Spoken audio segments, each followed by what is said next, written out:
He was a kid from Wisconsin who so badly wanted to fly that he enlisted in the Air Force before he'd ever set foot on a plane. He flew bombers in World War II, got a degree in aviation engineering after the war, and became one of the outstanding test pilots of the early jet age.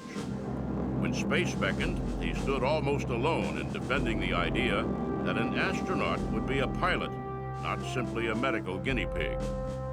Chosen as one of America's first astronauts, it took him over 15 years to make it into space. But during that time, he did more to define the role of astronauts in the space program than any other person.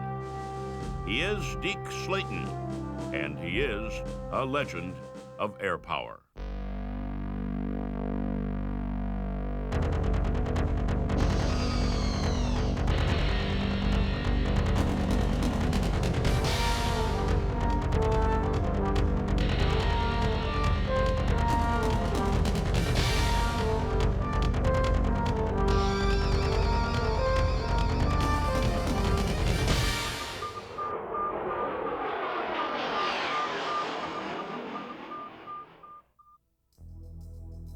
Donald Slayton was born March 1st, 1924, on a farm in Sparta, Wisconsin.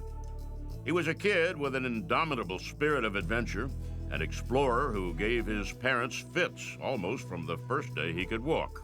He wanted to get out of the yard and go across the neighbor's fence and go out into the road and explore, explore, explore. That was his key word, even as a 4-year-old child. His mother had to tie him to a tree.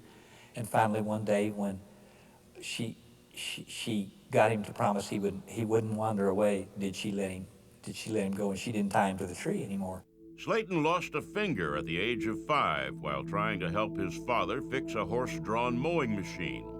The loss barely slowed him down. As he grew, his horizons broadened, and by the time he was in high school, he had decided that he wanted to be a military pilot. The decision was a bold one. America in the 1930s was a nation in denial, with a withering military and no desire to get involved in the world's problems. Still, flight was an almost hopelessly romantic thing, attractive and off-putting at the same time. There was a lot of Lindbergh thrown in there. There were a lot of the air racers of the 30s and the barnstormers, and flight was so new to everybody that if you were a young boy growing up in that era and you wanted to do something that took you for a walk on the wild side, flight was the way to do it. On December 7th, 1941, the Japanese bombed Pearl Harbor. Slayton was one of the millions of young men who volunteered to fight. He enlisted in the Army Air Corps as an aviation cadet. And then, the Army doctors noticed that the big, healthy farm boy from Wisconsin was missing a finger on his left hand. People ran scurrying to the guidebooks to see what was written about whether or not you could fly with a missing finger. And it looked for quite a while that he was going to be disqualified on the spot. And somebody came back and said no, that he was missing the only finger you could miss and still be eligible for flight training. So Slayton entered the Army Air Corps as a flight cadet. He learned to fly biplanes in Texas, and a few weeks after his 19th birthday, earned his wings as a pilot. He trained as a B-25 pilot and was assigned to the 340th Bombardment Group. He flew 56 combat missions over Europe before being rotated back to the States as a B-25 instructor pilot. He learned to fly the A-26, a wickedly unpredictable aircraft, and worked training and certifying A-26 pilots for combat. In April 1945, he shipped out to the Pacific and flew 7 more combat missions over Japan. For a year after the war ended, Slayton served as an instructor pilot. As the military shrank after the war, Slayton's career options shrank as well. And like most pilots, after the war, he left the service. He earned a degree in aeronautical engineering from the University of Minnesota. He went to work for Boeing, but didn't really like the corporate life, and was relieved when the Air Force recalled him to active duty after the outbreak of the war in Korea. The one-time B-25 pilot returned to military aviation as a fighter pilot, the maintenance flight test officer for an F-51 squadron stationed in Minneapolis. The F-51 was an upgrade of the World War II P-51 and was the last American propeller-driven fighter. Over the next few years, with war raging in Korea, the United States made the transition from props to jets. It was arguably the most creative period in the history of aircraft design. Slayton spent the next several years in a succession of assignments that kept him close to new developments in aviation.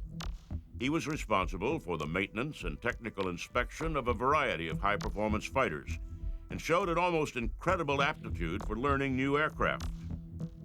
In 1955, after a tour in Germany, he returned to the United States to attend the Air Force Test Pilot School at Edwards Air Force Base in California. Surrounded by the finest, most competitive pilots in the world, he fit in perfectly. I think Deke Slayton is one of those individuals who engendered both a lot of respect, but also a lot of admiration. In part, that was his personality. Maybe fundamentally, it was his personality. But it was also how he carried himself. He tested most of the Century series of fighters, the F-101, 102, and 105. He put an F-105 into an inverted flat spin and survived. And in the rough and ready world of Edwards, he sometimes flew without even bothering to don a G-suit. Now, a G-suit is necessary when you're pulling a lot of G's. It redistributes the blood properly so you don't pass out. Deke was known to fly with no G-suit and pull as many as 9 Gs, which is phenomenal. In 1958, the newly created National Aeronautics and Space Administration, NASA, put out word that it needed pilots. But NASA envisioned these pilots as mere passengers, sealed into a capsule and launched into orbit. In general, the test pilot elite at Edwards wasn't interested. Being launched helplessly into space didn't appeal, and most passed on NASA's offer to volunteer. Not Slayton, however. He believed that spaceflight would inevitably require exactly the same traits it took to be a test pilot: courage, physical strength, and the ability to think straight under extreme pressure. He saw spaceflight as the ultimate challenge, and he applied for the yet undefined job of astronaut. When Deke Slayton applied to be an astronaut in 1958, no one was really sure what exactly an astronaut was.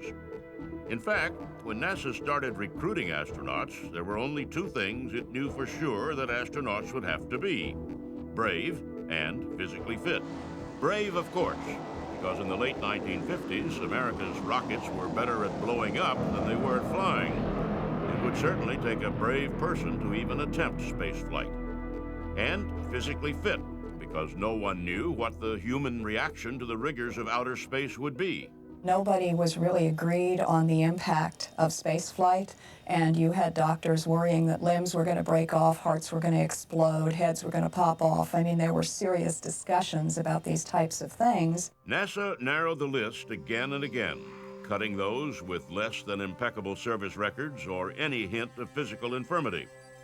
They put the candidates through a humiliating series of medical tests that seemed to the pilots to have nothing at all to do with aviation.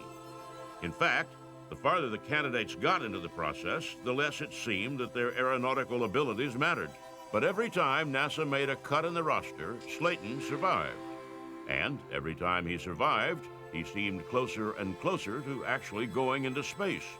In April 1959, with America in the depths of the Cold War and scared almost literally to death that the Russians would conquer outer space before the United States could even get a missile successfully into orbit, NASA rolled out 7 brand new astronauts. And what they ended up with was a group of individuals that looked like the All-American boys. And in some level they were. They were kind of, and it's interesting, they're not elites. These are not a bunch of folks who went to Harvard or Yale or an Ivy League school. They oftentimes went to the state university. They went to the technical university. In many cases, they are the first generation in their family to attend college. You know, they're like most of the rest of us. And America fell instantly in love with them. They were, as author Tom Wolfe has described them, the country's single combat warriors, ready to put their lives on the line to go into space and fight the Russians for the high ground. They were the best America had. These guys were used to taking untried equipment and pushing it to its limits, and had to have steel nerves and be ready to face just about anything. And the people at NASA were looking for people that were used to that kind of environment and that kind of pressure, who were going to be able to step into a Mercury spacecraft and not freak out the first time something went wrong. Just as no one had known how to screen astronauts, once chosen, no one knew how to train them. The demands on their time were incredible, and the astronauts became the subject of a vicious tug-of-war. Politicians wanted to be seen with them, the media wanted pictures and interviews, doctors wanted to probe them, and scientists wanted them to study geology and astronomy, on the off chance that once in flight, they might have time to conduct a few experiments. The astronauts, on the other hand, wanted to be left alone to prepare for their flights. As test pilots, they had been involved in the design and engineering of the craft they flew. As astronauts, NASA expected them to spend their time glad-handing politicians and plant managers. The disagreement was a constant source of friction between the astronauts and NASA. Soon after Slayton debuted as an astronaut, NASA doctors detected a slight irregularity in his heartbeat. The irregularity was fleeting, a slight, almost imperceptible flutter in Slayton's chest that no one thought much about. He had, after all, thrived doing highly competitive, highly stressful work at Edwards Air Force Base, and had passed the enormous battery of physical tests in the astronaut screening process. He was obviously as healthy as a horse, and there were very little was said about it up until the point that somebody began asking around the White House about one of the astronauts having heart trouble. Slayton found himself in an intensely political environment where his piloting skills meant almost nothing. Now it is time to take longer strides. Time for a great new American enterprise. Time for this nation to take a clearly leading role in space achievement, which in many ways may hold the key to our future on Earth. I believe that this nation should commit itself to achieving the goal, before this decade is out, of landing a man on the moon and returning him safely to the Earth. President Kennedy had promised to put a man on the moon by the end of the 1960s, and his political advisors weren't going to put the president's pledge in jeopardy by allowing an astronaut with a heart condition, even a tiny one, to fly. The White House put pressure on NASA, and NASA grounded Slayton. It just about broke his heart. He was absolutely destroyed, and the people around him who knew him and cared about him were destroyed, and nobody thought it was reasonable or fair. But once he recovered from the shock and the disappointment, he decided he was going to stay in there pitching, and he fully believed that if he did that, he would ultimately get his space flight. To placate Slayton and other astronauts, NASA created a new position, Coordinator of Astronaut Activities. NASA figured Slayton could handle the paperwork associated with scheduling the astronauts' public relations appearances and training. There were lots of places that Deke Slayton could have made a very important difference other than in the astronaut office. I think there was a recognition that he had the respect of the other astronauts, that he had the leadership skills to kind of be their front person, that he could both serve as the individual who could liaison between the astronauts themselves and the NASA leadership, and in turn turn around and represent the agency's leadership's priorities to the astronauts. Slayton, on the other hand, figured that the closer he stayed to astronaut training, the better chance he had of getting back on flight status. He also figured that no matter what else happened, he could use his new position to get NASA to start treating astronauts like pilots instead of guinea pigs.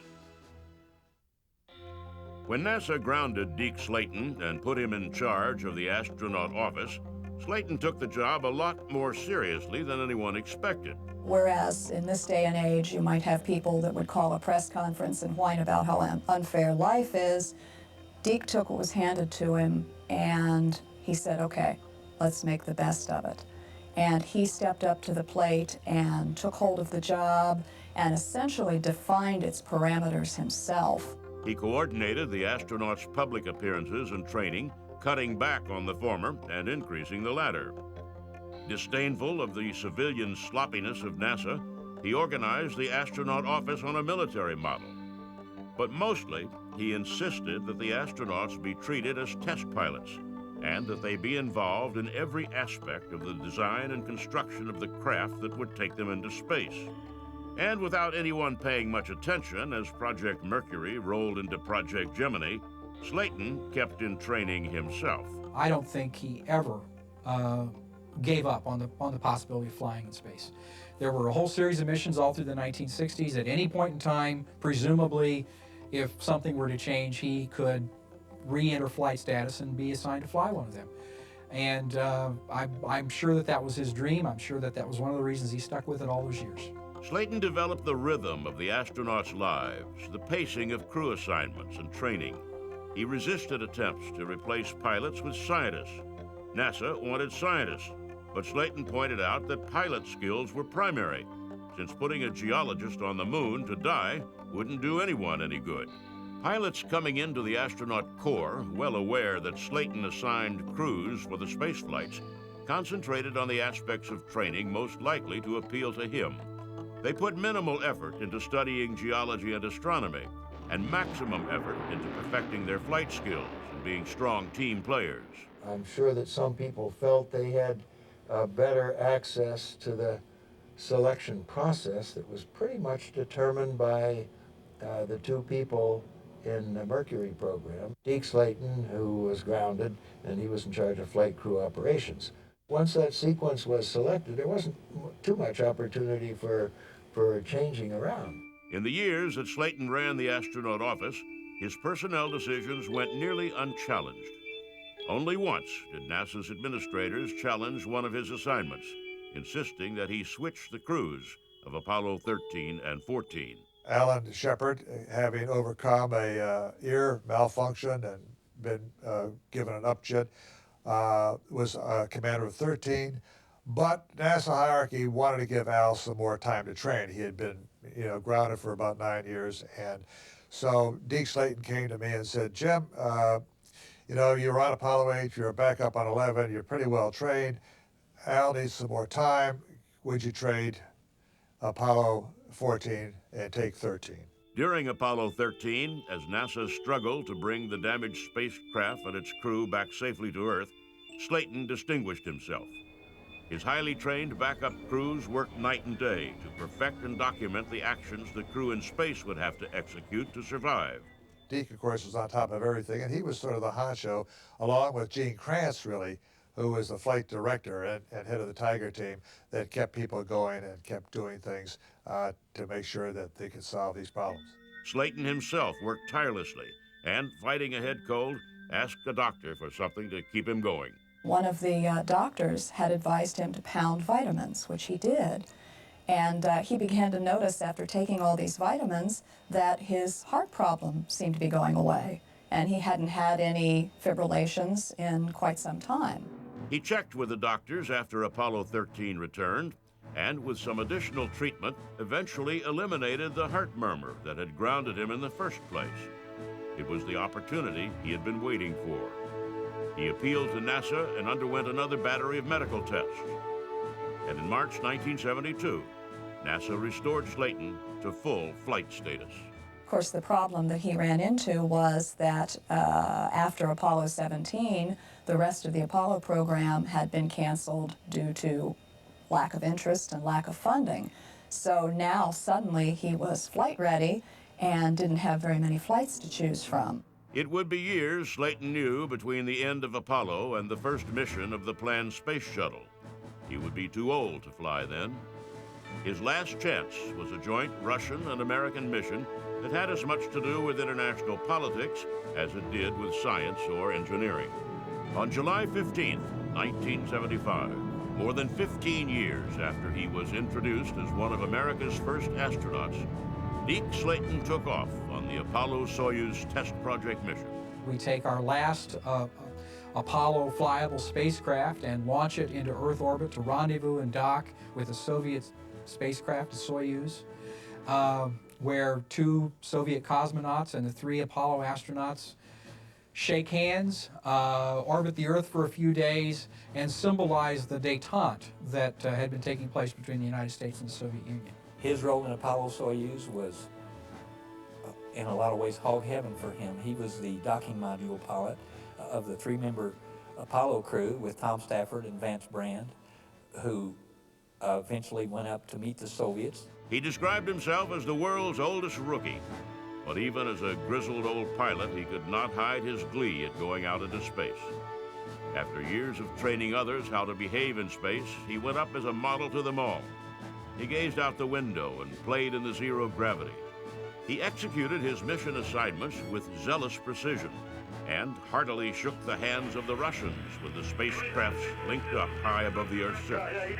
Even when it came to the public relations side of the astronaut business, the part he had always abhorred, he excelled. They patched through a message from President Ford, who asked him what it is that he would say to school kids who were interested in becoming astronauts or interested in exploring. So I have a lot of advice for young people, but I guess probably one of the most important bits is to, number one, decide what you really want to do, and then secondly, never give up until you've done it.